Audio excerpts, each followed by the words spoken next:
Ángel ya le conocéis todos, o sea que pocas presentaciones. Además yo he estado viendo, cuando le dimos el premio de ADIC, hizo la presentación Miguel López Cadavieco, y yo, quien quiera una presentación de ese tipo, remito a la de Cadavieco, porque yo no la veo igualar, aparte tampoco es cuestión aquí de fusilar nada. Allí está una semblanza, bueno, tremenda la que hizo Cadavieco el día aquel, hay que decirlo, y yo pues nada, yo vengo más que nada a presentar aquí a Ángel, a este tipo, iba a decir, cuando te presentas a alguien como tipo, luego hay que remar mucho para mejorar el asunto, pero bueno, pensaba yo que tu verdadero, sí, en ese plan tu verdadero sitio sería el Banco Central Europeo, porque ahí están hablando todo el día de tipos de interés y tú serías un tipo de interés interesante para ellos, ¿no? Porque Ángel es, como todos sabéis, más que un tipo de interés, es tremendo, ¿no? Yo estaba también pensando en cuando le conocí, un tipo tan polifacético como él. Yo no me puedo remontar, sí que te conocía de antes, pero no soy capaz de en qué momento, de visualizar el momento, pero sí que recuerdo, para eso, para que todos sabéis lo polifacético que es este hombre, allí haciendo las cabañas aquellas de Argüeso, una obra que no mucha gente tiene en cuenta, pero ahí siguen funcionando. Tú, y en Cantabria, todo aquello que tiene más de 25 años y que no es una mina de algo de zinc o de algo que de dinero directamente, es algo a considerar. Es que sigue funcionando lo de Argüeso después de, aquello era el año 96, quiere decir que está a punto de cumplir los 30 años ya, y ahí sigue funcionando esa obra tuya, como para sentirse orgulloso. Y luego, por supuesto, pues todas las cosas que has sido tú con el tiempo escribiendo, que ahí están, de muy diversos campos.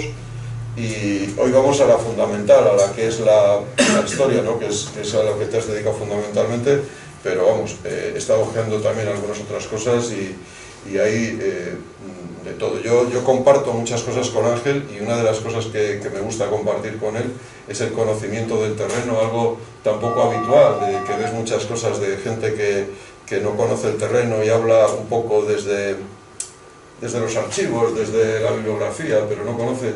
Recuerda esa conversación que tuvimos hace un año hablando de una ermita casi desaparecida en Santiago de Reynosa. Digo, pero ¿quién conoce? O sea, le pregunté por ella y la conocía, y digo, ¿quién conoce esas cosas? Si no te lo digo a ti, si no te pregunto a ti, ¿a quién le pregunto por una ermita en Santiago de Reynosa que se acuerde de ella? ¿Te acuerdas? Bueno, pues se me ha olvidado ya la conversación. Bueno, si se me olvida la conversación, puedo contar alguna otra anécdota que me haya inventado también.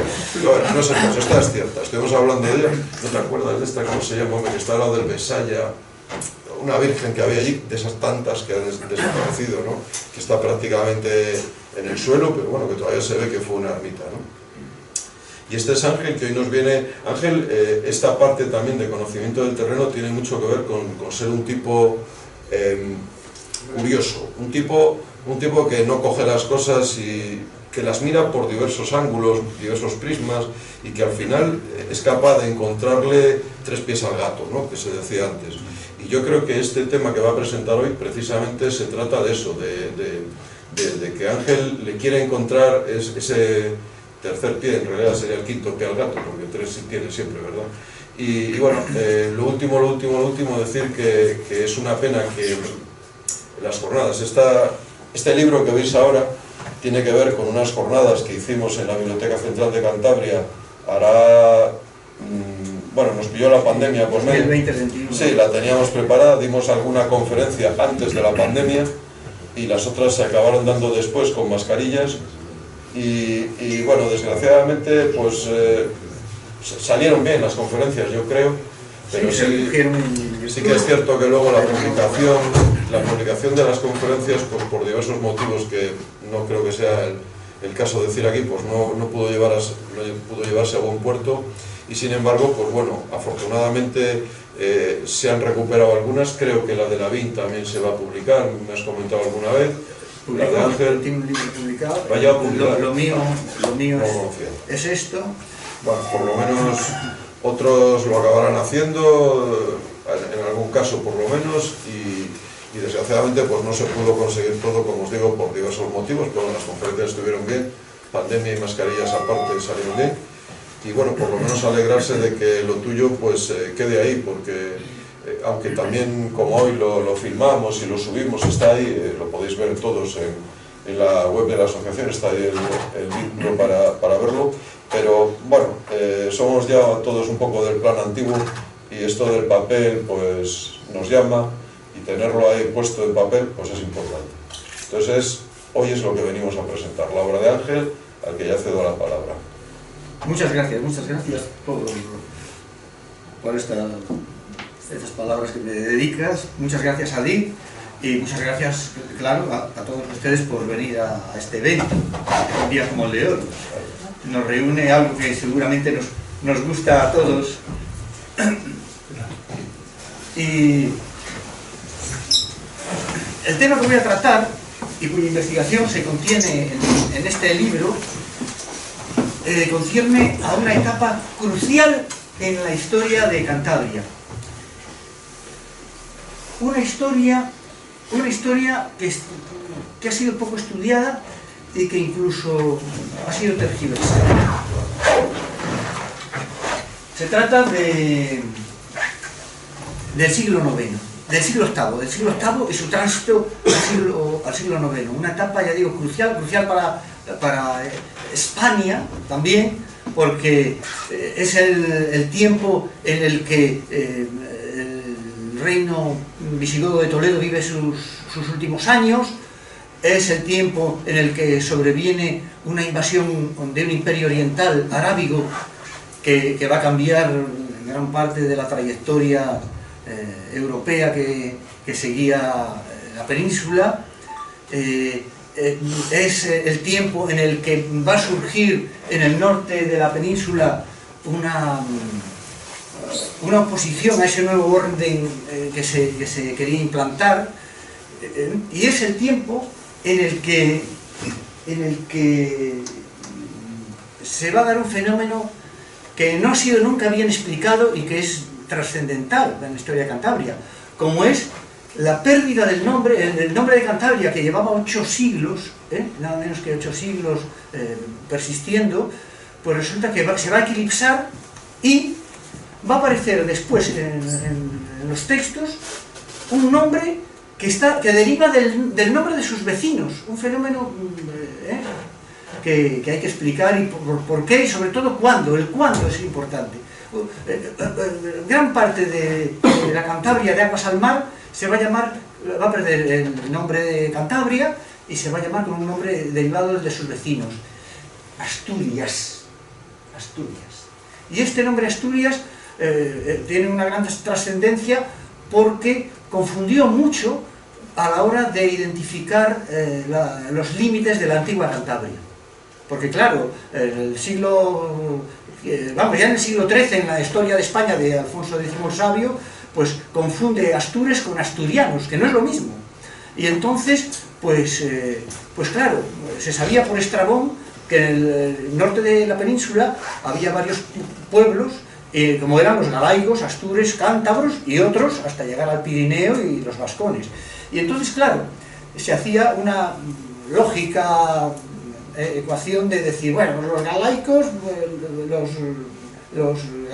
los gallegos, los astures, pues son los asturianos, cosa errónea, pero bueno, los asturianos, y los cántabros entonces, como toda el área cántabra norteña tenía el nombre de Asturias, pues decían, bueno, estos son astures, pues los cántabros serán de Laredo hacia allá, Vizcaya, eso posibilitó mucho el que después surgiera esto del vascocantabrismo, por la trascendencia que tuvo este eclipsamiento del nombre de Cantabria y este surgimiento de un nombre heredado de los vecinos, ¿no? Por eso es muy interesantísimo para la historia de Cantabria ver el por qué y el cuándo, por todos estos flecos que tuvo después. Claro que ya en el siglo XVI ni siquiera el nombre de Asturias de Santillana, por ejemplo, confundía a mucha gente.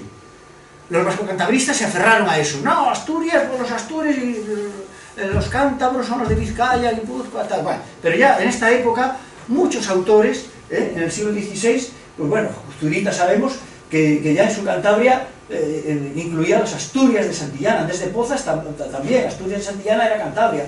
Y un asturiano, con esos apellidos tan asturianos de Tirso de Avilés y Evia, decía, los cántabros son los que ahora llamamos Asturias de Santillana, y bueno, Trasmiera, y Masliébana y los montes que llaman de Europa, es decir, les concedía a los cántabros ya en esta época, a finales del siglo XVI, todos los picos de Europa, e incluso dice algo que es curiosísimo, dice, bueno, y Pelayo era cántabro, y los que le siguieron también eran cántabros, porque las Asturias todas seguían al rey Mimaza, es el Munuza de las fuentes obetenses, ¿no?, que era tributario de los árabes.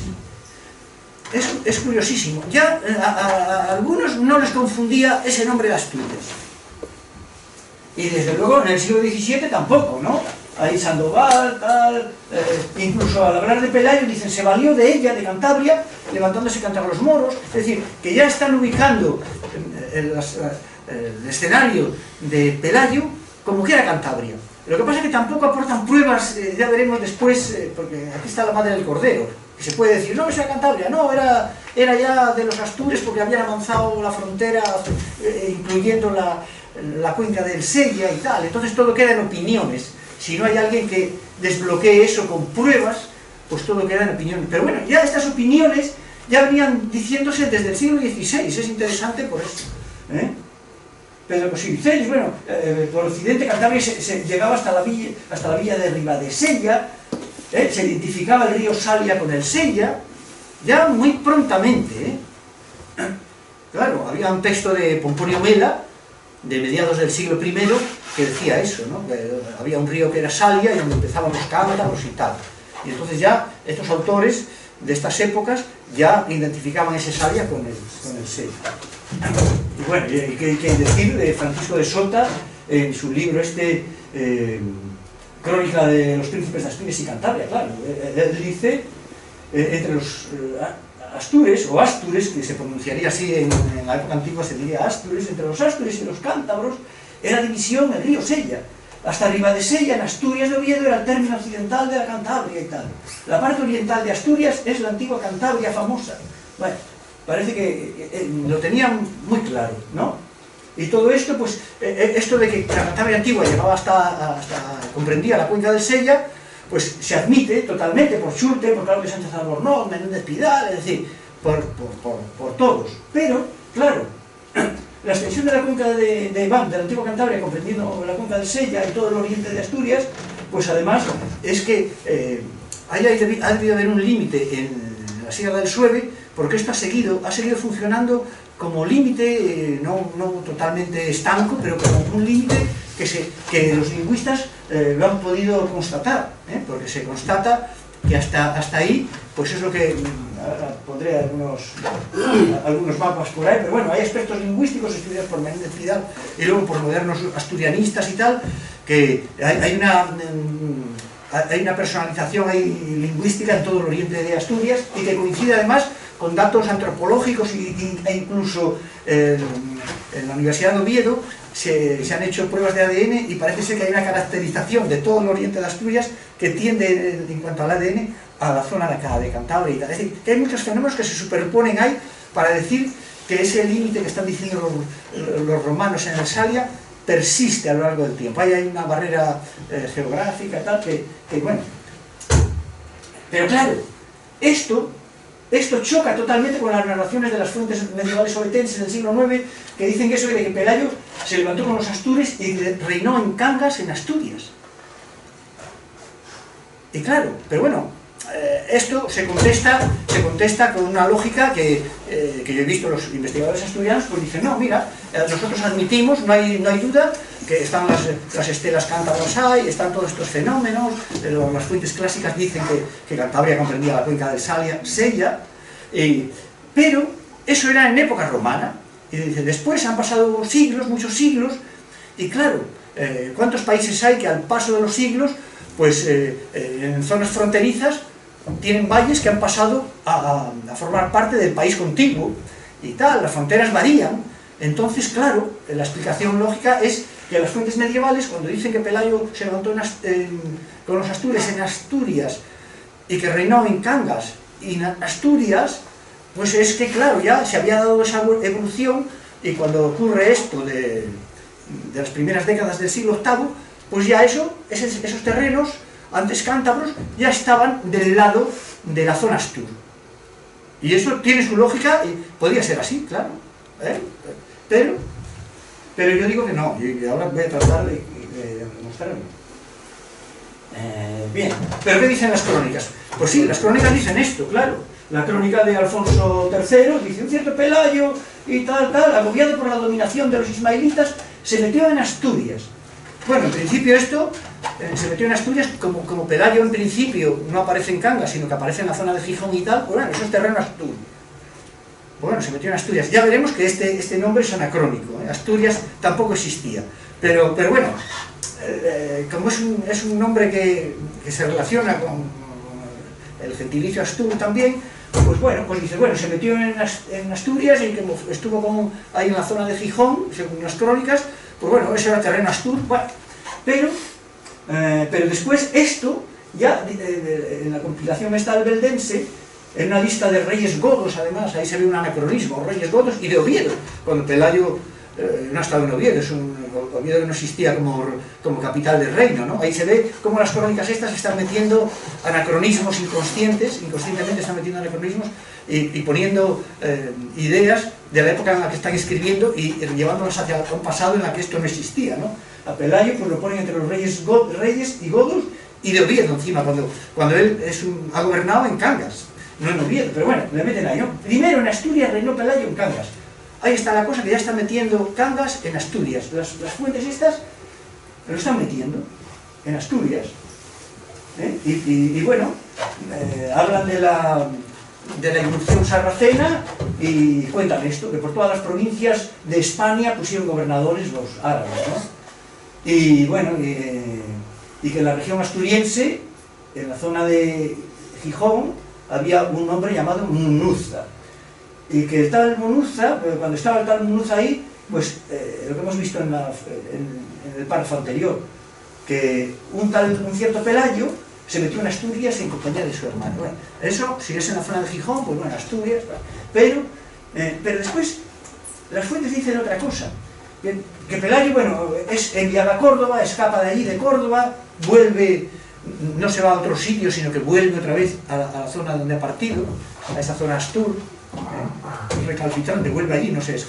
Pero después, forzado porque le van a prender y tal, ya forzado se escapa de ahí, se escapa de la jurisdicción de este Munuza que gobierna el territorio este asturiense y se va para otra parte que muchos investigadores han supuesto que es otra parte de zona Astur, pero no queda claro ni tampoco aquí se dice. Es más, se dice que pasa a otra orilla, dejan de perseguirle ahí hay un cambio, ha pasado, yo lo interpreto como que ha pasado una frontera, pasa a otra parte. Bueno, solo con esto no se podría afirmar, ¿no? Y se dirige a las montañas, se metió en los ásperos montes. Los ásperos montes es la manera de llamar en el siglo IX, seguramente, a la zona que ahora llamamos los picos de Europa, ¿no? Las ásperas montañas, tal. Bueno, y le eligen ahora, como su princeps, su caudillo, ¿no? Su principal, lo eligen ahora, es decir, que no es porque tenga un mando que ostentara, que tuviera con anterioridad, sino que es ahora. Es decir, que parece que va de nuevas, está en un sitio nuevo y le eligen ahora, no antes. Todo hay indicios de como que ha entrado en otro territorio, fuera de la jurisdicción de Munuza y de la zona asturiense de la que está huyendo. Pero bueno, todavía esto no es probatorio de nada, ¿eh? Y bueno, lo que decía antes, que había una suposición lógica, que bueno, que con el tiempo, la zona del Sequia, podía haber sido cántabra, pero en la época de Pelayo, o antes, si se siguen las crónicas, pues sería antes ya, esa zona cántabra habría quedado bajo la zona Astur, porque la fuente dice que agobiado por los ismaelitas se metió en Asturias, es decir, como si Asturias existiera ya previamente a la insurrección de Pelayo. Pero esto ya veremos que es un anacronismo total. Estas fuentes, se han descubierto muchísimos anacronismos en estas fuentes porque están constantemente, inconscientemente, yo creo, metiendo ideas de la época en la que escriben y la llevan a la época de los orígenes, de lo que ellos creen que son los orígenes del reino, pero están metiendo muchos anacronismos. Y bueno, la argumentación podía tener lógica, han variado las fronteras y bueno, esa zona podía haber pasado al área Astur en la época de Pelayo o antes, y bueno, había investigadores que habían supuesto que este cambio, buscando una época de cambio, dijeron, pues en época visigoda ya. En época visigoda, pues Leovigildo había conquistado Amaya y había hecho una provincia de Cantabria con Amaya y Ebro abajo. Y la zona costera habría sido asimilada, la zona costera cántabra habría sido asimilada, esto se decía, ¿no? Pero no, habría sido asimilada a la resistencia Astur, y ya desde época visigoda ya se estaría llamando Astures a los cántabros también. Cosa que no es así porque, por ejemplo, conocemos una carta de nada menos que del rey visigodo Sisebuto, en un poema que se lo dedica a San Isidoro, donde dice que quiere embarcarse para ver a los vascones en sus nieves y al Cántaber Orrens, ¿no? Que va a embarcarse por el océano y que verá al Cántaber Orrens. Orrens es aterido por el frío, horripilado, es decir, que con los pelos de punta, que los caracteriza como pueblos de estos bárbaros que están un poco vestidos viviendo en el hielo, en el frío. Y él mismo dice que los verá yendo por el océano. Es decir, que en época visigoda hay testimonios de que los cántabros no se están llamando Astures ni nada, sino que están en el océano, ¿no? Todavía. Es decir, que no cabe duda que ha habido un cambio. Cantabria, no cabe duda que en cierta época es lo que hay que dirimir. En época medieval, la zona oceánica tiene el nombre de las Asturias, que luego se determina como las Asturias de Oviedo, en la que se incluye ya la parte oriental de la actual Asturias, es decir, que hay una parte cántabra dentro de las Asturias de Oviedo, más luego las Asturias de Santillana, eso se determina más tarde. En principio son unas Asturias genéricas, pero ya veremos que no. Por ejemplo, estas crónicas, pongo ahí, tienen algún problema. Las crónicas no se pueden aceptar tal cual y creérselas. Las crónicas estas tienen un problema, y el nombre de Asturias que están escribiendo también tiene su problema. Porque, por ejemplo, las crónicas están escritas siglo y medio después de los hechos. Siglo y medio después de los hechos. Por eso, después insistiremos en esto, porque tiene su lógica el que todavía hay historiadores que lo hacen hoy día, que se cometen anacronismos, pues tiene su lógica que si estas crónicas, escritas además desde Oviedo, crónicas ovetenses, están a siglo y medio después de los hechos de Pelayo, pues tiene su lógica que además de meter la salvación del ejército godo y no sé qué, ideas de reconquista que ya las tenían en Oviedo en la época de Alfonso III, pero no estaban presentes en la época de Pelayo, claro. Pero bueno, lo mismo que muchos investigadores se han dado cuenta de esos anacronismos, también habría que haber caído en la cuenta de que hay nomenclaturas que están empleando que no son las de la época. Ya veremos cómo se puede dilucidar esto, qué pruebas puede haber. Y el cronónimo Asturias, además, no es el nombre clásico del territorio Astur, porque ahí, por ejemplo, de los lusitanos quedó Lusitania, de los cántabros Cantabria, de los celtíberos Celtiberia, de los galos Galia, de los francos Francia, de los astures, ¿cuál es el nombre clásico de los astures? De la tierra de los astures, Asturia, no Asturias. Es que eso es lo que ha confundido muchísimo, porque solo es una S, pero el nombre clásico de la tierra de los Astures, bien referenciado en Plinio y en otros autores clásicos, y que llega hasta, vamos, ya veremos que pasa después a época visigoda. En época visigoda todas las referencias son Asturia. Lo que pasa es que, bueno, en algunas traducciones, por una inercia errónea, a veces se desliza el Asturias, como si Asturias existiera ya en épocas, hasta épocas romanas incluso, ¿no? No, es Asturia. Entonces, ese cambio, esa S, es un plural. Es como cuando vemos las Galias o las Hispanias, por ejemplo, para las Hispanias, cuando los romanos hablaban de Hispania, se referían geográficamente a la península, como un todo, un conjunto, delimitado por su peninsularidad, un todo, una unidad, Hispania. Pero cuando decían las Hispanias es administrativamente porque la habían dividido como en dos provincias, en principio, ¿no? La ulterior y la citerior, literio. Y después en tres, la bética, la lusitania y la tarraconense. Entonces, ahí cuando administrativamente hay una pluralidad, usan el plural. Entonces, esto de Asturias es un plural.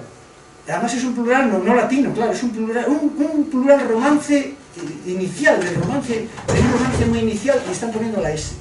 Y ahí está el cambio. Y no es lo mismo, claro, Asturia que Asturias.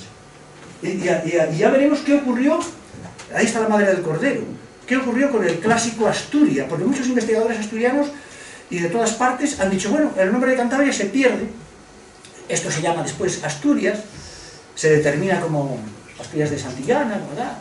Pero no se han dado cuenta que el propio nombre clásico de la tierra de los Asturias, que también se puede seguir en las fuentes durante 8 siglos, y más todavía, porque ya veremos que todavía pervivió después de época visigoda incluso, pues, ¿qué pasó con él? También desapareció. El nombre clásico de los Astures, o Astures, y el nombre clásico de los cántabros quedaron eclipsados por este otro que reúne a los dos. Y claro, ya veremos. A ver, ¿qué tengo? Alguien que se dio cuenta de esto, en parte, pero no lo pudo probar, no lo probó, pero vamos, yo sigo en la estela de él, es este investigador, Manuel Pereda de la Reguera. Ahí están varias de sus obras, y entonces él dice alguna cosa así. Dice, se ha olvidado que a la hora de iniciarse la Reconquista, está hablando de esta época de inicio del siglo VIII, el territorio asturiano y cántabro no formaban una unidad, es decir, que cada uno estaba por separado. No ha caído en la cuenta que el territorio astur se llamaba Asturia. Él sigue con la inercia esa y sigue hablando de Asturias. Pero bueno, ha querido decir que el territorio astur estaba por una parte, no estaban conjuntados, y Cantabria iba por otro, ¿no? Y después dice algo que no lo puede probar, no lo prueba, pero lo ha intuido genialmente. Dice, estas crónicas están ya redactadas desde el constituido reino de Asturias, cuando ya estaba constituido, tiempo después de Pelayo, ¿no? Y considerando miembros de aquel reino a los hombres de aquella zona que hicieron suya la victoria. Por ello no se extraña que solo cita los ciudadanos del reino de Asturias, sin especificar. Es decir, que llama a todos Pelayo, se levantó con los Asturias, porque ya en la época en que están escribiendo, ya existían las Asturias para la zona Astur y las Asturias para la zona cántabra. Y la gente son Astures. Todavía no ha salido el término asturianos, que es una derivación, ¿no? Todavía en las crónicas obetenses no se cita el término asturiano. Es asturiense, Astures, todavía lo de asturiano no se ve. Por eso yo no recomiendo que para hablar de la época de Pelayo y tal se meta el término, como se ha metido mucho desde Asturias también, una inercia. Pues o el rey asturiano Alfonso I, hijo de Pedro Duque de Cantabria, el rey asturiano, no sé qué, eso es enmarañar más el tema. Es que ha habido una bola de nieve de error tras error y de anacronismo tras anacronismo, y se ha hecho una bola de nieve que, claro, ha sido difícil de... Bueno, y entonces Pereda de la Reguera dice, nosotros hemos de atrevernos a romper con este ya acostumbrado mito que hace Pelayo el primer rey del reino de Asturias y la Reconquista, y que pretende situarlo en tierras astures, olvidando que las tierras que luchó Covadonga y Liébana eran tierra de cántabros. Dice, en cuanto al término Asturias, pero aquí vamos, está muy acertado, pero luego no lo prueba. Hemos de tener en cuenta que estas crónicas visigóticas se escribieron siglo y medio después de Covadonga, y que para los cronistas ya ha desaparecido el nombre de Cantabria y de cántabros, y utiliza el término de Asturias como denominación común del reino. Sí, pues esto es lo que pasa. Pero claro, hay que probar hasta cuándo existe Asturias y cuándo viene a suplantarlo ese nombre de Asturias. Y la clave está en ver si ese nombre Asturias hay algún documento o algo que pueda certificar que es de época de Pelayo ya, y que las crónicas puedan decir con toda certidumbre que Pelayo se fue a Asturias, se levantó en Asturias y que gobernó en Asturias estando en Cangas y tal. Pero ya veremos que no hay nada de esto. Pero bueno, entonces lo que vengo a decir ahora es que se plantean pues dos opiniones contrapuestas. La opinión mayoritaria es que toda la zona esta del Valle del Seiria y Cangas y todo eso había entrado ya en la órbita de la zona Astur, y entonces las fuentes lo dicen con propiedad que Pelayo estaba en Asturias. O otra opinión contrapuesta totalmente, pero minoritaria, en la historiografía pues solo lo dice con aquellos precedentes del siglo XVI que se van dando cuenta de que sí, que los cántabros llegaban hasta Alsalia y tal, pero y él que dice que esto, no dice la palabra anacronismo, pero él viene a decir que esto tiene que ser un anacronismo, que están escribiendo y meten ese nombre como un actualismo, lo meten desde la época en la que escriben hacia el pasado. Pero claro, es una opinión acertada, pero no probada. No, porque lo intuye, pero bueno, habría que ver qué documentos tiene, o qué documentos. Y yo, que vengo del mundo antiguo y tal, pues claro, me di cuenta de esto. Hace 35 años que vengo reuniendo datos para esto. Dije, otra, el nombre de los Astures es Asturia. Y ese nombre se conserva en época visigoda. Asturia. Y en el siglo VII todavía el anónimo de Rámena dice Asturia. Entonces, ¿cuándo desaparece un nombre y cuándo aparece el otro?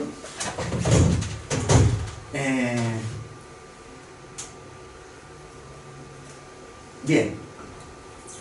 Hagamos un repaso rápido. Cantabria y Asturias, desde época romana y extensión y límites. Bueno, en principio, tras las guerras romanas y la conquista del norte, se sabe que hay una provincia, no se sabe bien los límites, yo lo he puesto aquí, hay una provincia que le llaman la Transduriana. Y después, incluso, Plinio habla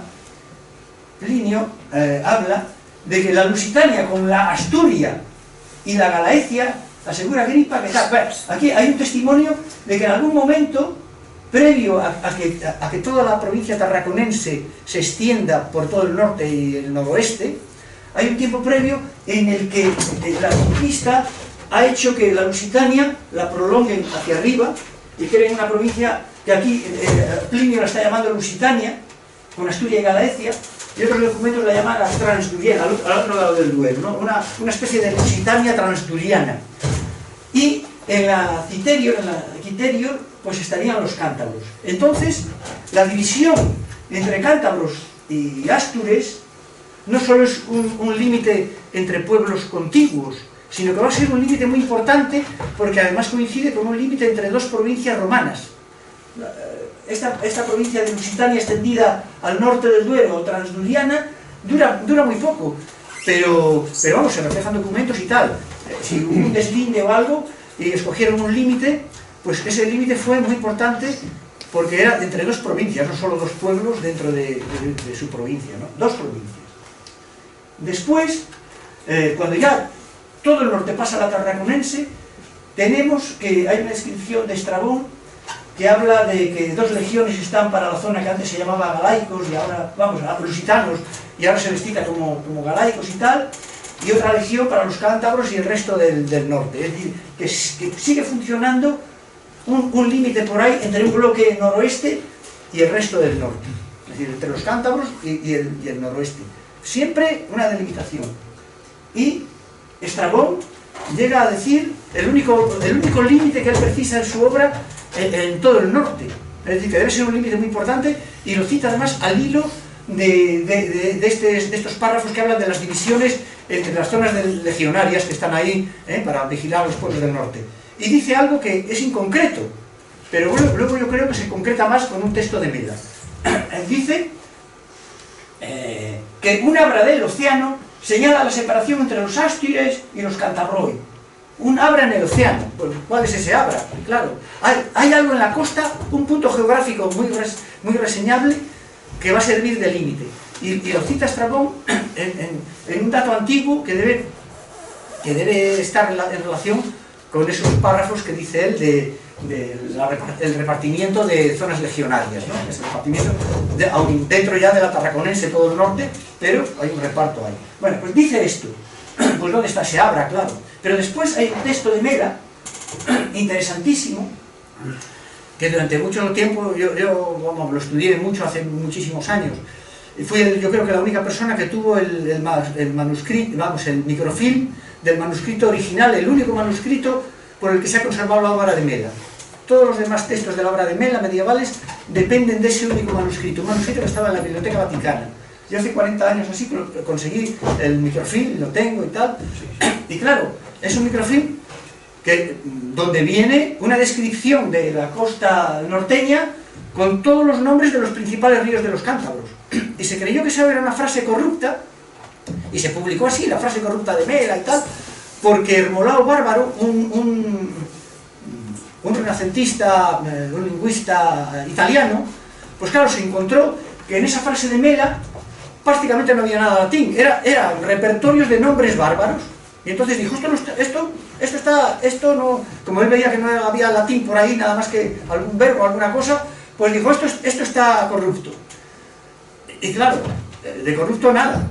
La primera edición que hubo de ese texto, me parece que en 1491 o algo así, lo hicieron bastante bien. Luego llegó Hermolao al año siguiente y cambió todo. Dijo, no, aquí donde pone Námnasa debe ser Nerva, porque en el mapa de Ptolomeo se quita un río Nerva, y entonces, o Nesva, que leían, en vez de la R leían una S, y entonces cambió todo. Y durante siglos, pues esa frase pues hurtó a la investigación un texto importantísimo como es el de Mela, ¿no? Y Mela dice eso, dice algo interesantísimo: hasta el solar de los cántabros la costa es casi recta, y a partir de un río que llaman Salia, la costa comienza a retroceder gradualmente. Bueno, pues esto, si se va uno a los mapas, o incluso la sensación que te da viéndolo desde la costa, es esto mismo, ¿eh? Esta costa, de oeste a este, es rectilínea, y de repente, coincidiendo con esta zona, que coincide con el Cabo de Lastres, hay una abra enorme, un retraimiento de la costa, en el que coincide con ese retraimiento, está cerca la desembocadura del Salia, del Sella. Por eso yo creo que este es el Labra del Espasa, que se llama, y que coincide aquí con la zona del Sueve. Yo creo que es el Labra de la que está hablando Estrabón. Y de la que habla también, de esta manera de que comienza el retranqueo, de la que habla Mela. Y Mela, no cabe duda que ese Salia no es el Saja o así, porque en la relación que va de oeste a este, cita después ríos que ya se nos hacen familiares los nombres, como el Námnasa, va diciendo algunos que todavía han perdurado con muy poca variación, ¿no? Entonces no cabe duda que ese Salia, que estaba cerca de donde la costa retrocedía gradualmente, es decir, va haciendo escalones así, incluso dice eso, que va retrocediendo gradualmente, Hispania se va estrechando entre los dos mares, el Mediterráneo y se va formando el istmo pirenaico, claro, y está describiendo esto.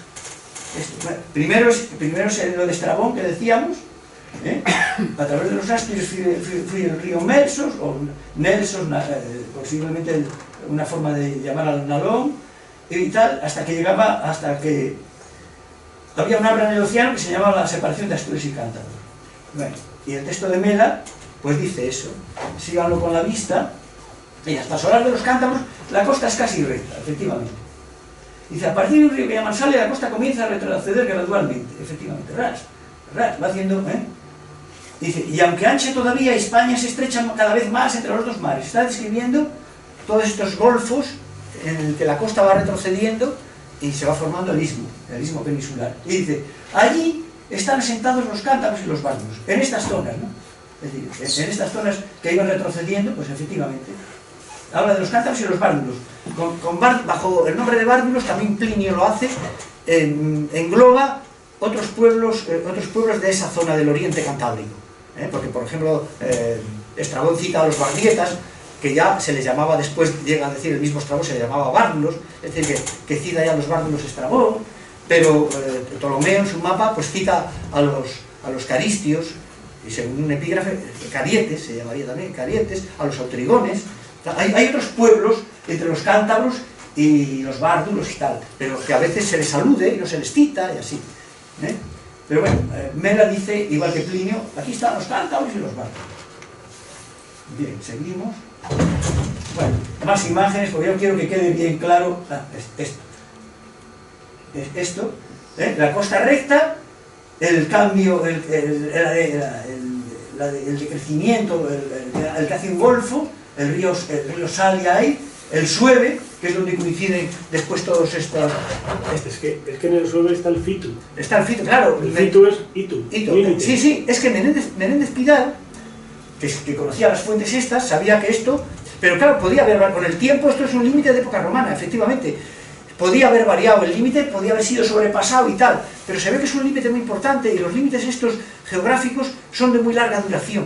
Están ahí y la gente que se mueve, pues se casan, efectivamente, los de ahí se casan más para allá que para acá. No quiere decir que no lo pasen y lo pueden pasar, pero claro, igual la gente de ahí se relaciona más hacia ese lado, el 70% se relaciona para allá y solo un 30% se relaciona para este lado. Y eso es lo que ha hecho que estos fenómenos de lingüísticos y antropológicos, de gente que ha ido midiendo a la gente y desde ahí para allá tenía más afinidad con la zona de Unquera, de esto, del otro lado, el del lado cántabro, y según las pruebas genéticas que ahora veremos, también. Eso quiere decir, como dijo Menéndez Pidal también, dice que eso ha tenido que ser una zona de limítrofe, una cierta barrera que no impedía, pero sí condicionaba el tránsito de personas y el tránsito con la cultura que llevan las propias personas, lo ha ido modificando y tal, como en época romana también.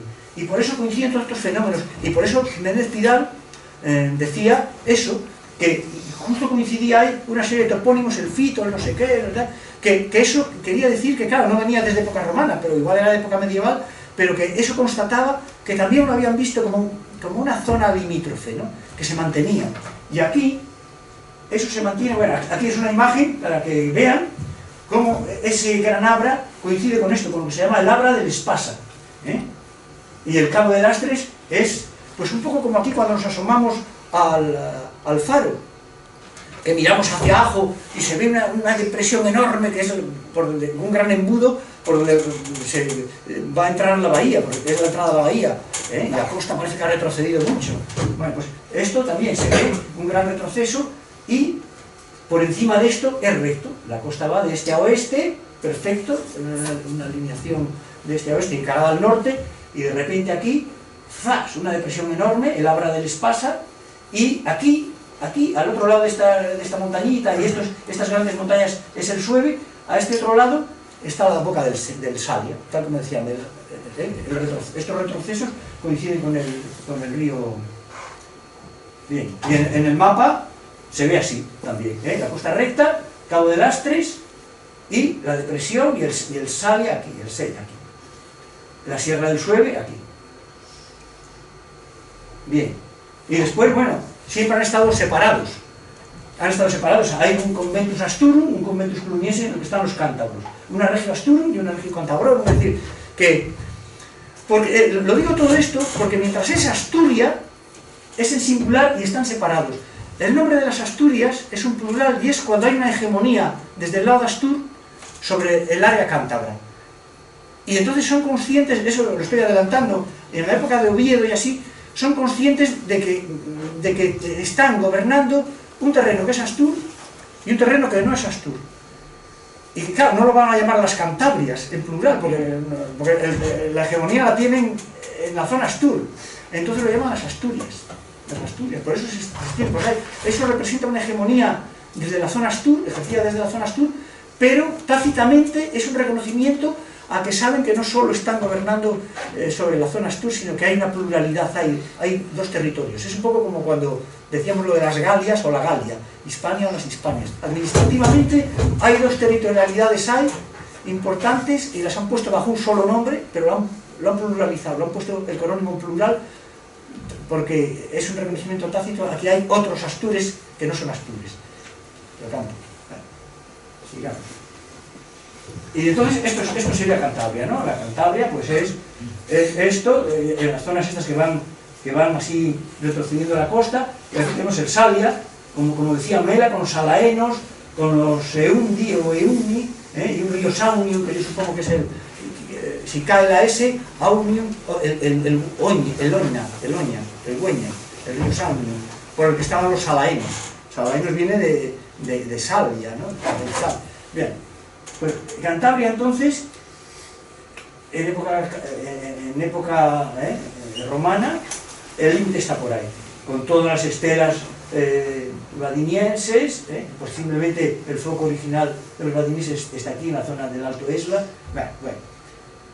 Es la zona donde se encuentran las estelas vadinienses también por toda la cuenca del Sella, y por el lado sur de la cordillera pues incluso aparece una inscripción de un dovidero hijo de Ampáramo, que dice que es un princeps cantabrorum, ¿no? Un principal de los cántabros encima, diciendo cantabrón, de los cántabros, para que no quepa duda de que a un lado y a otro de la cordillera esa gente son cántabros. Lo que decía de los estudios lingüísticos, ahí tenemos estudios lingüísticos hechos desde Asturias, cómo dividen lingüísticamente la actual Asturias y cómo, justo por aquí, esto que está, yo no lo he coloreado, esto es coloreado de... Que coincide con los límites. Que coincide, no, es que se superponen muchísimos fenómenos que coinciden, eso, con el...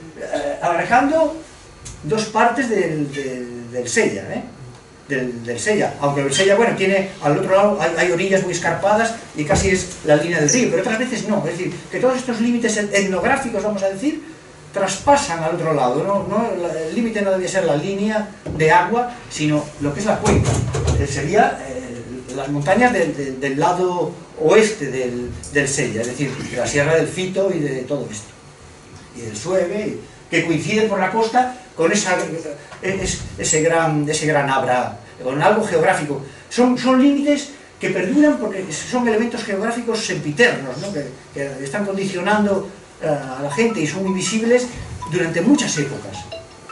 Bien.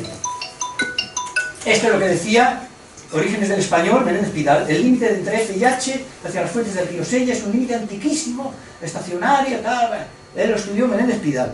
Pero bueno, luego ha habido asturianistas y lingüistas y tal que lo han estudiado, y parece ser que hay una variación lingüística aquí en el río Purón, es decir, algo aquí, a mitad de la zona oriental de Asturias, hay aquí como un sublímite aquí, una pequeña zona, y después de todo este conjunto.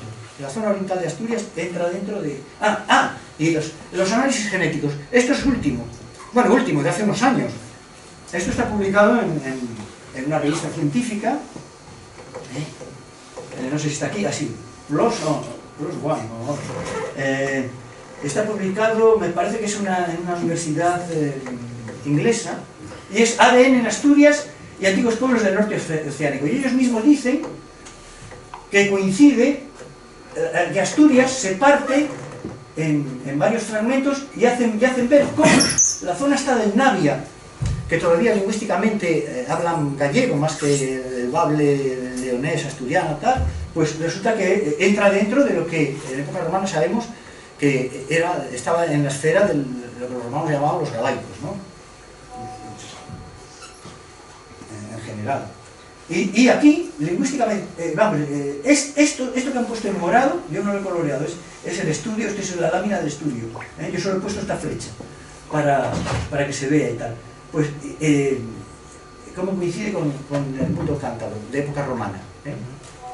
Análisis genéticos, pues se emparenta más toda esa zona con el otro lado, con Unquera, Vallata, no hay que olvidar que, bueno, también la zona de Peñavellera y todo eso, fue Cantabria hasta 1800 y muy poco. Pero es una cosa curiosísima que se superpone en un mapa de los estudios lingüísticos, estudios etnográficos, estudios de Menéndez Pidal, y estudié incluso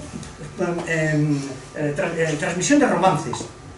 Y yo he visto cómo, que yo he recogido alguna cosa a veces, como en un determinado valle, pues la gente se relaciona, los de ese valle se relacionan y te cuentan historias como si fuera un Padre Nuestro, con las mismas palabras y lo mismo todo, porque lo aprenden. Pues bueno, Menéndez Pidal vio cómo había romances que se decían con rima en verso y tal, y los contaban de una determinada manera, y al otro lado ya del Sella y tal, ya eran otros romances, ya había una pequeña variación.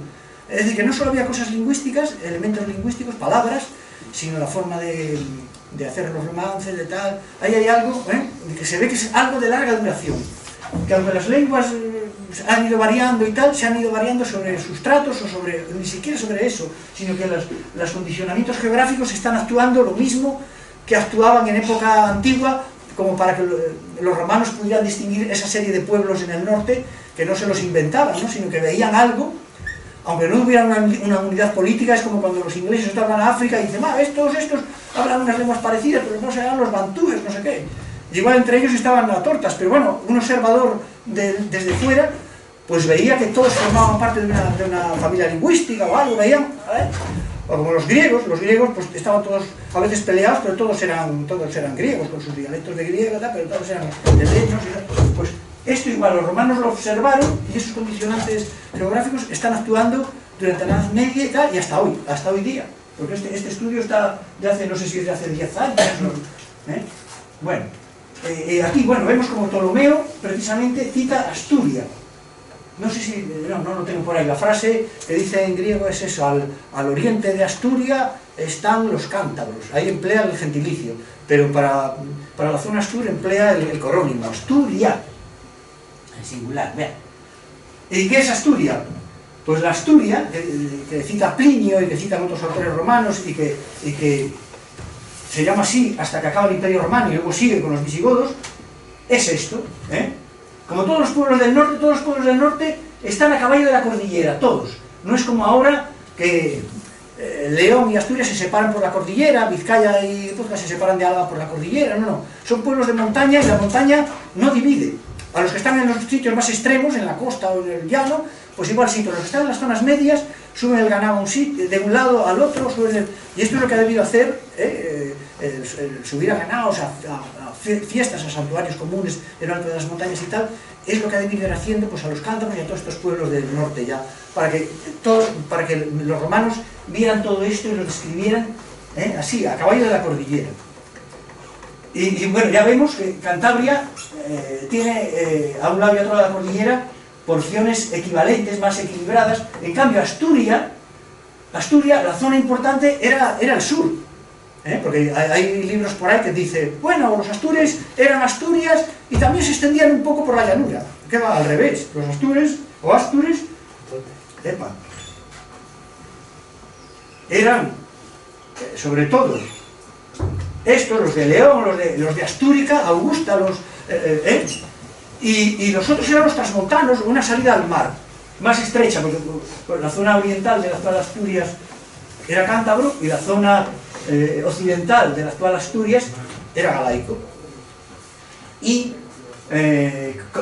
así todo, los romanos los subdividieron, pero el nombre no cambió a un plural. Los romanos, como había tanta extensión de norte a sur, desde el norte de Zamora, todo León y luego la zona central de la actual Asturias, pues los dividieron en Astures augustanos, los de Astúrica Augusta, la zona grande, y los transmontanos, los del otro lado de las montañas, que tenían una población que también era Lucus Asturum, también, entre otras poblaciones que hay ahí. Ptolomeo cita una, Lucus Asturum, y Astúrica Augusta. Claro, después sí que la importancia de los Astures se va a ir hacia el norte, pero es tras la invasión árabe. Este mundo se va a replegar sobre el norte y ahí es donde va a ser el núcleo duro de los Astures, pero no ahora, sino en época romana. Ya vemos, Asturia, e incluso formando un tándem noroeste, pues hay epígrafes y tal que a veces hablan de una procuratela, Asturia et Galaecia, siempre está funcionando ahí como un tándem noroeste. Bien. Y aquí está una imagen de los pueblos del norte peninsular, ¿no? Asturias, ya vemos que tiene una longitud de norte a sur muy extensa, y todos los demás también. Después, ¿qué pasa? Pues al final del Imperio Romano, gran parte de esos pueblos del norte y noroeste y la meseta pasan a formar parte de una gran provincia de Galaecia, con la que va a acabar el Imperio Romano ahí con esto. Nosotros, los cántabros y tal, estaban metidos en la Galaecia. En la Asturia, y también. Vamos a ir. Ya se está ahora, pues. Bueno, ¿qué pasa? ¿Qué pasa con el final del Imperio Romano? Pues voy a ir rápido. Los visigodos y Leovigildo pues invade el norte, hace varias campañas para Cantabria, tal, y Asturias. Y es posible que dentro de la organización visigoda se cree una provincia Galaecia que tenga la Galaecia estricta y la Asturia o parte de la Asturia. Igual no entra todo, la zona más oriental.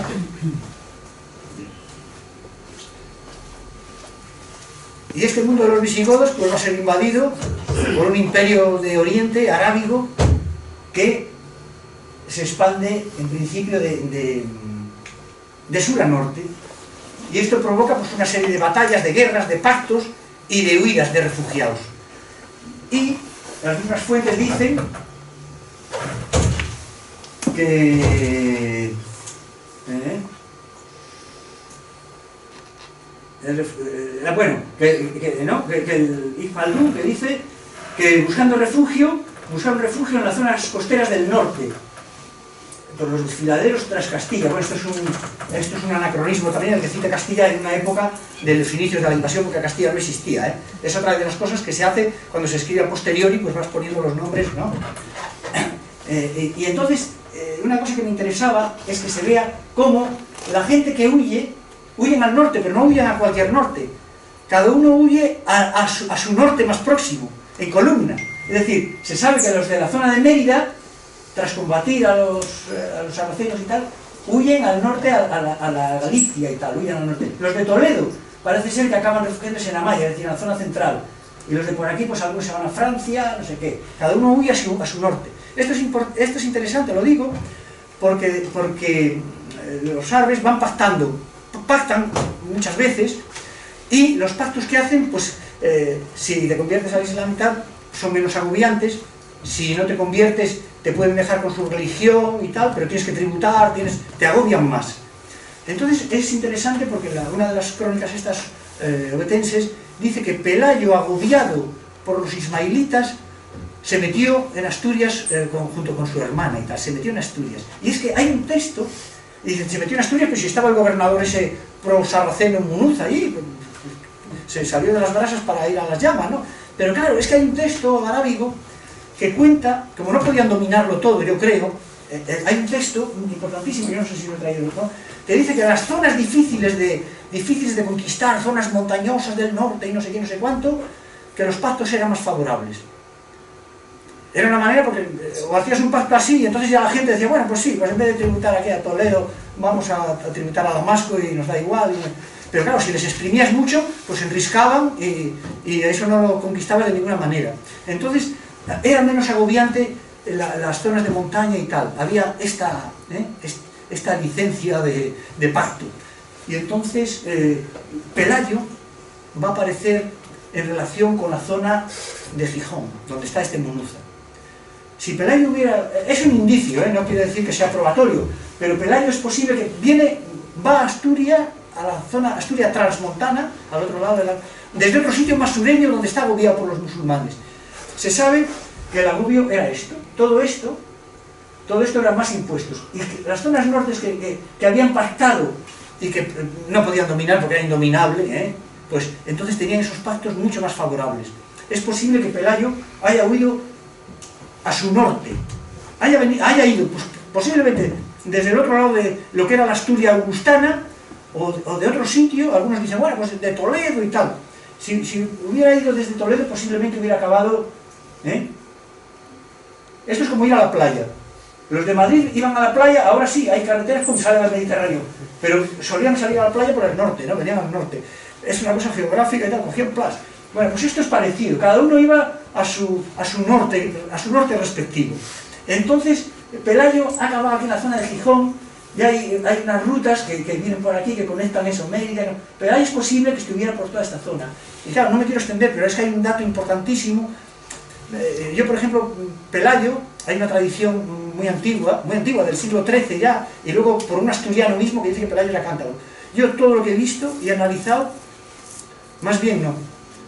Todo lo que veo, y hay alguna fuente que no se ha publicado nunca, yo la publico aquí, habla de que Pelayo sí que puede tener relación con el mundo astur.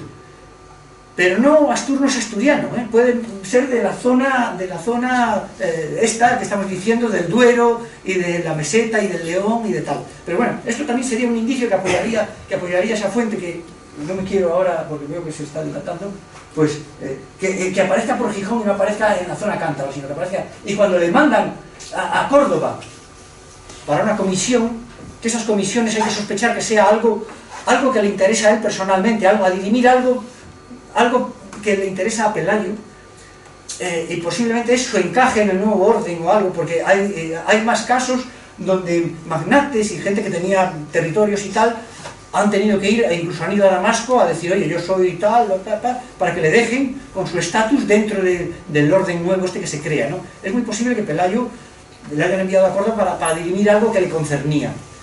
pero que no consigue nada y la fuente dice que se escapa y tal, pero se escapa ¿y dónde vuelve? Pues vuelve donde había ido primero, es decir, que hay algún interés, él tiene algo ahí, vuelve a la zona de este Munuza. La leyenda o no leyenda dice que este Munuza se casa con su hermana y tal, pero él vuelve allí, lo desaprueba, tal. Es decir, que se relaciona otra vez con la zona que habría que llamar no Asturias, sino Asturia todavía, como ya veremos. Y bueno, pusieron gobernadores por todas las provincias, tal. El Pelayo es un disidente y entra de rebote en la zona que era de la antigua Cantabria, entra fugado también, porque en principio cuando él vuelve de Córdoba aparece en Gijón, en la zona central Astur, lo que antiguamente era la Asturia transmontana. Aquí llega de rebote, aquí llega como refugiado, no hay que olvidarlo. Aquí llega, porque es un disidente o algo, su disidencia debe ser apreciable ya, y entonces van a prenderle, con un engaño, se dice en la fuente que van a prenderle. Le avisan y escapa. Escapa a caballo, cruza un desbordado río Pianonia, se supone que es el Pilonia y tal, dejan de perseguirle, es una cosa muy rara. Está huyendo fuera de la jurisdicción en la que le pueden apresar, ¿no? Huye a otro sitio, dejan de perseguirle, se dirige a las montañas y tal, llega de rebote. Por eso, quienes dicen que era de la zona de Cangas o tal, no, aquí llega huyendo y se va a quedar ahí como refugiado. Él, cuando vuelve de Córdoba y tal, siempre va a la zona Astur. Y entonces pasa a la otra orilla y tal. Y yo aquí he puesto este mapa porque la zona de Cangas, donde va a formar un primer pequeño gobierno, un caudillaje o algo, yo no lo sitúo en Asturias, porque Asturias es el sitio de donde ha huido. Y yo pienso, es que después tendría ya más explicación probatoria, ¿no? Que ese territorio que hace Pelayo es dentro de esa Cantabria en descomposición por los acontecimientos estos sobrevenidos. Está dentro de lo que hasta ese momento no era Asturias, no. Asturias es un nombre que ya veremos que por los cartularios y tal surge mucho después de la muerte de Pelayo y mucho después de todos los reyes estos cangueses y tal. Asturias en las referencias, y Asturias dura mucho más allá de Pelayo, el nombre de Asturias, y cuando aparece uno, desaparece el otro, es decir, que está muy bien fechado. Bueno, entonces yo digo que, pero claro, ese territorio de Pelayo, ¿cómo lo vamos a llamar? ¿Es Cantabria todavía? Pues posiblemente no. No es Asturias porque es el lugar de donde él ha huido, de la jurisdicción de ese otro. Era Cantabria, pero él al hacer eso no creo que reivindicase al mismo, pues vamos a llamarlo Cantabria también. Posiblemente las fuentes árabes dicen que es el territorio de Pelayo, la peña de Pelayo, la sierra de Pelayo, yo lo voy a llamar la sierra. Es un territorio propio que ya no lo vamos a llamar ni Cantabria ni Asturias, y desde luego Asturias no, porque Asturias no ha surgido. Es el territorio de Pelayo, pero su base es el área cántabra, no el área Astur. Y bueno, por ejemplo, la opinión de Vesga Marroquín es una opinión, pero vamos, de una persona que conoce mucho las fuentes y tal. A tenor de las fuentes, el territorio originario de Pelayo no se situaba, como veremos, en la comarca de Cangas. Solo las circunstancias le obligaron a buscar refugio primero y a triunfar después en el oriente de la actual Asturias. Totalmente de acuerdo. Va como refugiado y se le acepta por su valía y posiblemente, bueno, posiblemente no seguro, que se entronca ahí. Él ha pasado a nado, ha pasado con el caballo, tal, llega solo. Y hay un texto de una colección arábiga, el Akhbar Mahmua, del siglo XI, pero que recopila fuentes más antiguas, que hablan, entre la leyenda o no, o la historia, de que Pelayo, que había 300, coge un número que puede ser real, puede ser de un ejército comarcal, le pone ese número, 300. Pero que al final los van diezmando y que solo quedan 30. Y que entre esos 30 hay 10 mujeres. Y tal, claro, entre esos que quedan, y que quedan sobreviviendo en los escondrijos de las peñas, alimentándose solo de la miel que recogen de las abejas en las peñas. Es decir, que está describiendo lo que las fuentes cristianas también describen. Un Pelayo echado al monte, ya no están Cangas en el valle ni nada, sino que se ha tenido que echar al monte y está viviendo una etapa montesina, de cueva, de risco, y los árabes dicen lo mismo. Pero dicen ese dato curiosísimo de que se les va diezmando, pero resisten, no les puede coger nadie, y que hay 10 mujeres por ahí. Y resulta que poco después aparece Pelayo con 2 hijos. Uno que le va a suceder, Fábila, y una hija, Hermesinda, que se casará con... ¿De dónde han salido esos hijos? Pues claro, porque se han entroncado ahí, y los árabes estos que dicen que hay unas mujeres ahí, en Montesinas también, entre estos resistentes, pues posiblemente es que Pelayo se entronca por su valía, porque conoce, ha estado en Córdoba, ha estado en el otro lado, sabe cómo está el mundo este de los vecinos y tal, es muy buen conocedor de todo, pero además posiblemente se entronca ahí.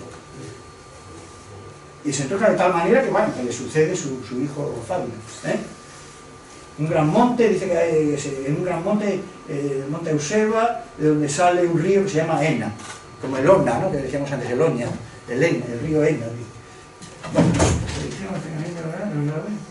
Bueno, y aquí, lo que cuentan las fuentes cristianas es algo que se les olvida a los investigadores asturianos muchas veces, que hablan de Covadonga y en la misma fuente hay otros datos y no los citan nunca. Sea legendario o no, tienes que lidiar con ello y decir lo que tú crees que es leyenda o lo que no, pero no obviarlo, porque está en los mismos párrafos, está. Y es que hay tres actos victoriosos. Uno es, pues eso, lo que historiográficamente se ha llamado la batalla de Covadonga, ¿no? ¡Pah! Después, la hueste sarracena, que se había librado allí, cruza todos los picos de Europa, y acaba en el Líbano. Eso lo citan las fuentes obetenses estas, las dos versiones de la crónica de Alfonso III y la crónica albeldense, todos hablan del territorio del Líbano, el libanense.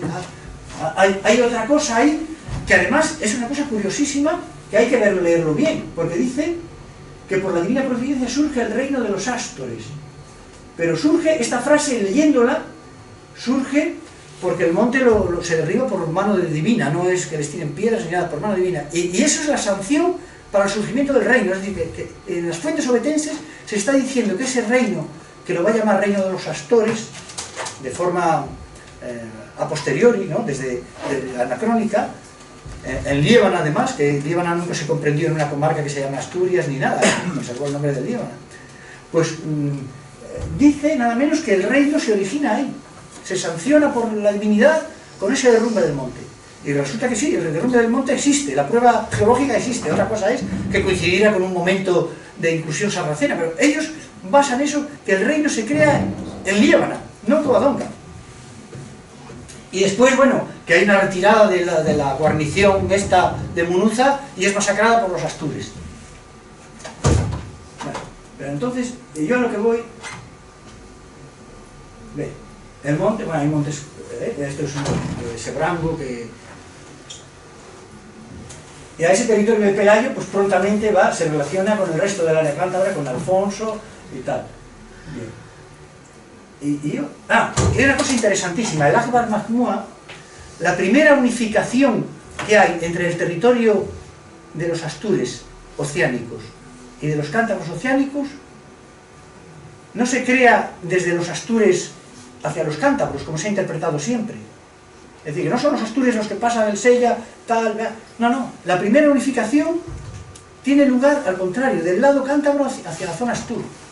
Y eso además, si leemos bien las fuentes arábigas, que hay algunas fuentes arábigas que están condicionadas porque han leído fuentes cristianas y es prácticamente a veces lo mismo, ¿no? Pero hay otras veces que no, que se distingue, que tienen ellos su trayectoria y luego las fuentes cristianas van por otro lado. Bueno, pues tanto una fuente como otra, si se leen bien, se ve que con Alfonso I, no Pelayo, el Pelayo está ahí, no reconquista nada ni nada, bastante tiene como aguantar allí y mantenerse. Los primeros que salen a la reconquista, a reconquistar una verdadera reconquista, porque se hace desde la misma generación que ve la invasión. Los hijos de Pedro Luque Cantabria, Alfonso y Fruela, son los que organizan todo este tomate de correrse por la cornisa cantábrica con el ejército y tal, y salir fuera de las montañas, aunque luego no tomen posesiones en tierras al sur, pero van y hacen pues la fuente esta musulmana seria, porque a veces da fechas y da todo, dice es creciendo, no sé si está por ahí, bueno, si no lo digo yo, bueno, está hablando de Pelayo y tal y cual, y dice creciendo el poder de Pelayo, el crecimiento de sus herederos, claro, creciendo el poder de Pelayo en la Égira, no sé qué, tal, lo cita en el 100, ya Pelayo había muerto y todo, ¿no? Salió de la sierra y se hizo dueño del distrito de los Astures. Esto, ojo, Se hizo dueño, se adueñó del distrito de los Astures. Yo, incluso a un profesor de árabe, le he dicho, ¿qué pone aquí? Tal, llevándole los textos en árabe, digo, a ver qué pasa, porque esto es importantísimo. Esto refleja que la primera unificación de dos territorios que antes han estado siempre separados tiene lugar desde el lado cántabro y por Alfonso y hijo de Pedro Luca de Cantabria hacia allá, distrito de los Astures. ¿Y el distrito de los Astures qué era? Pues el distrito que había mandado Munuza antes, el distrito de los Astures transmontanos, salió de la sierra es justo el territorio de Pelayo, el entorno de Cangas. Esta zona es la Sierra de Pelayo, donde la gobernabilidad de esa zona la va a heredar Fábila y después Alfonso I, que es el que sale. Ahí está, la visión del distrito de los Astures. Salió de la Sierra de Claro, nos faltan fuentes de esta época. No sabemos si al unificarse eso, al haber dos territorios, si eso se llamó las Cantabrias, o no sabemos, eso no, lo desconocemos. O si quizá en época de Alfonso todavía se llamó Cantabria a eso y a eso Asturias, todavía, porque voy a pasar rápido ya porque... Bueno. Y en la fuente cristiana dice lo mismo. Las fuentes cristianas dicen que los territorios, aunque yo creo que meten muchos nombres anacrónicos, pero el espíritu de lo que se dice ahí, en la fuente cristiana, no en la Arabia, que los territorios que organizó, y la parte marítima de Galicia, Asturias lo está llamando Asturias cuando después veremos que hay textos mucho después de Pelayo que todavía siguen hablando de Asturias. No ha surgido ni el nombre ni el territorio conjunto que se llama Asturias.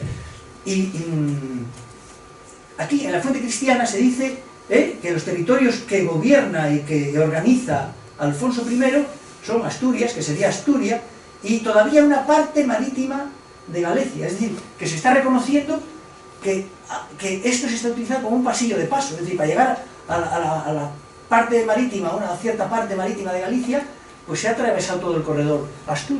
Justo lo que dicen también la fuente musulmana, se adueñó del distrito de los Astures, es decir, que la primera unificación del territorio marítimo cántabro y marítimo Astur viene hecha no desde Oviedo, ni desde Pravia, ni desde hacia la zona cántabra, sino al revés.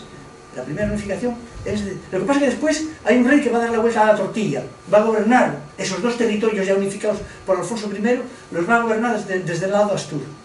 Y desde esa época es cuando surge... Bueno, es decir, mira, aquí es Asturias y el territorio este que no sabemos si todavía se llama Cantabria o no. Este sí se va a llamar Asturias, como veremos. Y hay una primera unificación desde el este hacia el oeste, al distrito de los Astures.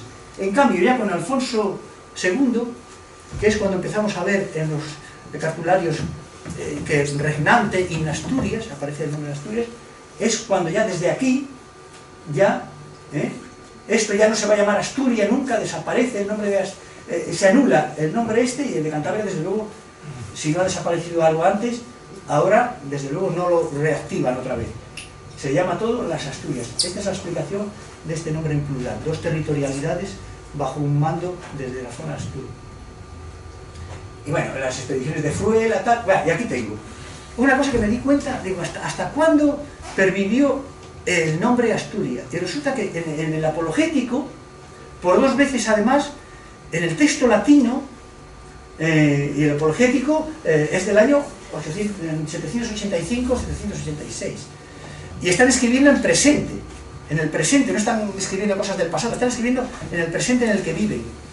Y dice, culta Asturias, toda Asturias, tal, pero Asturiam, en la otra frase, es un acusativo singular, ¿no? Hay una frase que dice, por Asturias, por Francia, por Hispania, y todo está en Francia, Hispania, Asturiam, todo no es Asturis, ni Asturiarum, no, por dos veces, no es una equivocación. Beato todavía, aunque ya desde Flores yo he mirado todas las ediciones en latín, y lo que falla es en la traducción. En la traducción, casi todos los traductores, donde pone Asturias claramente, o aquello que es per Asturias, es por Asturias, pues ponen por Asturias, por una inercia errónea. De esto hay mucho, aquí lo comento en el libro, cómo han traducido y se les ha colado la S, se les ha colado tal, y claro, y es una cosa en bucle. Donde no ponía Asturias, pues lo ponen. Donde ponía Astures, que es un gentilicio, pues ponen Reino de Asturias, tal. Así han traducido a veces. Y entonces, claro, esto es una bola de nieve. Bueno, pues no sé. Y aquí ya al contrario. En época de Alfonso, Dono Príncipe de Alfonso, y en Asturias, en Asturias, en Asturias. Ahí lo tenemos. El primer documento del cartulario de Llevanatevis, el primer documento que hay de Veremundo en Asturias es del 790. Todavía en el 785-86 Beato está escribiendo Asturia. Y en el 790 es una zona de corte, pero de corte todavía del 790 hacia el 800 o así, todavía hay textos francos que recogen cosas de 20 años antes, de 30 y tal, que está mencionando a Alfonso II como rey de Galicia y de Asturias. Todavía hay una época como de transición que están diciendo Asturias. A final del siglo VIII, y en el siglo IX ya todos Asturias, Asturias. En el siglo XII ya en vez de Asturias es in Asturiarum, ya lo ponen en buen latín, porque Asturias es, con una S, es un romance, no es latín. Y en textos papales así ya dicen in Asturiarum, que es en las Asturias, tal. Bueno, entonces, bueno, era esto. El corte está ahí, mucho después de Pelayo. Mucho después de Pelayo. Esto de las Asturias no se puede llevar en una reconstrucción de la historia antigua, no se puede llevar. Es un anacronismo como decir ahora, por ejemplo, que el caudillo numantino Retógenes se levantó con los castellanos en Castilla y León contra los romanos. Me diría alguien, no, Numancia en Castilla y León, Castilla es un hecho medieval, usted está metiendo unos términos de su época hacia una época en que no existían, ¿no? Pues esto es lo que están haciendo toda esta gente y se ha seguido por una inercia de 11 siglos.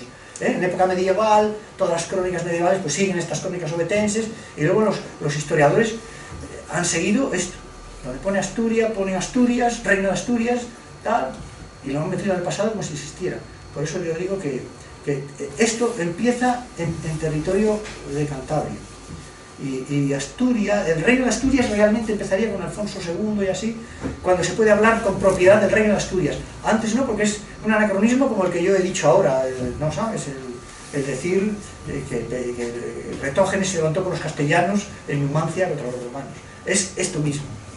O es como si yo hago una biografía del rey emérito y digo, el rey Juan Carlos, cuando era niño, vivía con su familia en Estoril, en Portugal.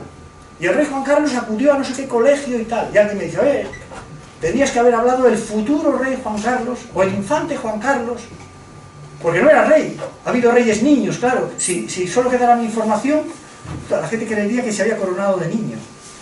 Es decir, bueno, quédense con que las fuentes estas cometen un anacronismo que se ha seguido inconscientemente, y que aquí, bueno, en el libro hay mucho más, tiene muchos flecos y hay que justificarlo más y tal. No quiero, veo aquí por un reloj que tengo, que me he pasado 3 pueblos. Perdónenme.